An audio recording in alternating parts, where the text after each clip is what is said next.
पहला, पाकिस्तान ने यह क्लेम किया कि उसने अपने JF-17 से हमारे S-400 व ब्रह्मोस मिसाइल बेस को नुकसान पहुंचाया, जो कि बिल्कुल गलत है। दूसरा, उसका यह भी मिस इन्फॉर्मेशन कैंपेन था कि हमारी एयरफील्ड्स जो कि सिरसा, जम्मू, पठानकोट, बठिंडा, नलिया और भुज में है, ये उसका मिस इन्फॉर्मेशन भी बहुत गलत है। तीसरा, पाकिस्तान के मिस इन्फॉर्मेशन कैंपेन के मुताबिक हमारे एम्यूनिशन डम्प्स जो चंडीगढ़ और बियास में है उसका डैमेज हुआ, यह भी बिल्कुल गलत है। हमने आपको मॉर्निंग ब्रीफिंग में बताया था विद फैक्ट्स एंड फिगर के साथ कि ये सारी चीजें बिल्कुल सही सलामत हैं।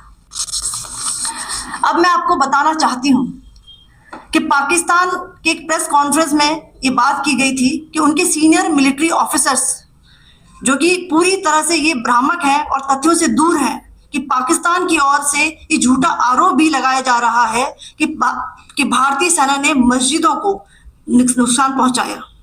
मैं इससे बिल्कुल स्पष्ट करना चाहती हूं कि India is a secular nation और हमारी सेना भारत के कॉन्स्टिट्यूशनल वैल्यूज की एक बहुत प्यारी झलक है। इंडियन आर्म्ड फोर्सेस ने पाकिस्तान को बहुत भारी नुकसान पहुंचाया, उनके मिलिट्री इंफ्रास्ट्रक्चर्स को, चाहे वो लैंड एसेट्स हो या फिर उनके एयर एसेट्स।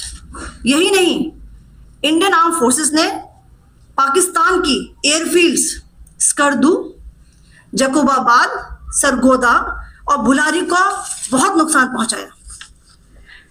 इसके अलावा पाकिस्तान के air defence system, radar system, उनको भी एयर स्पेस में अनटेनेबल किया।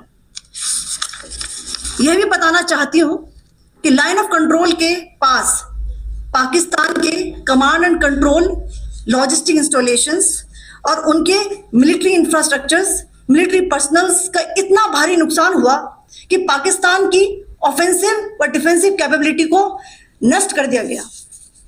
अंत में मैं फिर से ये बात दोहराना चाहूंगी, इंडियन आर्म फोर्सेस पूरी तरह से तैयार है, सतर्क है और भारत की संप्रभुता और अखंडता की रक्षा के लिए पूरी तरह से कमिटेड है।